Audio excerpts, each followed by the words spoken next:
मोदी युग में मित्रों को 99% से ज्यादा का डिस्काउंट दिया जा रहा है, लेकिन आम आदमी से पाई पाई का हिसाब लिया जाता है। आप कहिएगा कि क्या बात कर रहे हैं, तो सुनिए अब ध्यान से, क्योंकि मोदी सरकार के राज में देश का बैंकिंग सिस्टम अब आम जनता की जेब काटने और बड़े कॉरपोरेट दोस्तों की तिजोरियां भरने का अड्डा बन चुका है। 100 रुपये का कर्ज लो, 30 पैसे वापस करो और पूरा का पूरा कर्ज ही माफ करा लो। क्या ऐसा कोई बैंक आम नागरिक के लिए काम करता है? नहीं।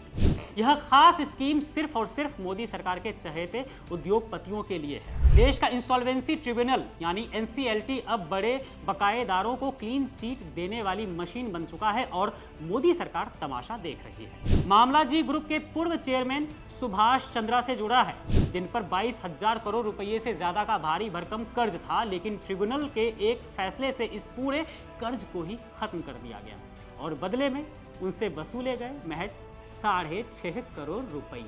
हिसाब लगाएंगे तो दिमाग सन्न रह जाएगा।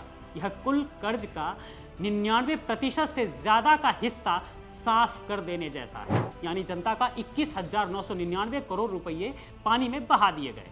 इसे वित्तीय भाषा में हेयर कट कहा जाता है, लेकिन इस फैसले पर तंज कसते हुए कांग्रेस नेता जयराम रमेश ने बिल्कुल सही कहा है कि यह कोई हेयर कट नहीं बल्कि देश के सार्वजनिक बैंकों और जनता के पैसों का सरेआम मुंडन है। साल 2016 में मोदी सरकार आईबीसी कानून लेकर आई थी। दावा किया गया था कि इससे बैंकों का फंसा पैसा तेजी से वापस आएगा, लेकिन आज यह कानून बड़े डिफॉल्टरों के लिए लोन माफी का लाइसेंस बन चुका है। सवाल उठना लाजमी है कि जब 22,000 करोड़ का लोन सिर्फ 6.5 करोड़ रुपए में सेटल हो जाता है, तो बाकी के 22,000 करोड़ रुपए के नुकसान की भरपाई कौन करता है?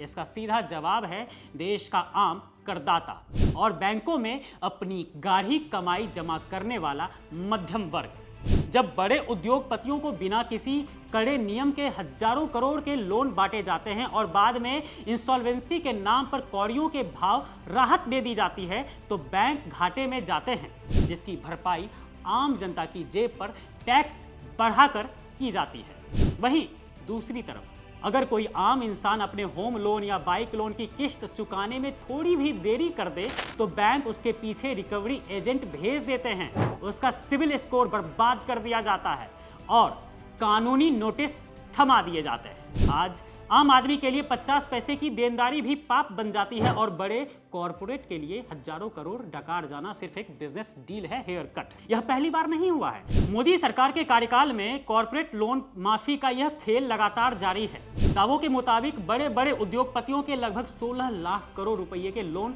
राइट ऑफ किए जा चुके हैं। अनिल अंबानी की कंपनी का ही ताजा उदाहरण ले लीजिए ना, 49,000 करोड़ रुपए के भारी कर्ज का सेटलमेंट पूरे लोन का महज 1% वसूल कर लिया गया था। बाकी का 99% जनता के सिर पर मढ़ दिया गया था। आखिर क्या हो गया है देश के बैंकिंग सिस्टम को? सुभाष चंद्रा भी तो बीजेपी की ही तरफ से राज्यसभा सांसद रहे थे। समझ आ रहा है मोदी जी?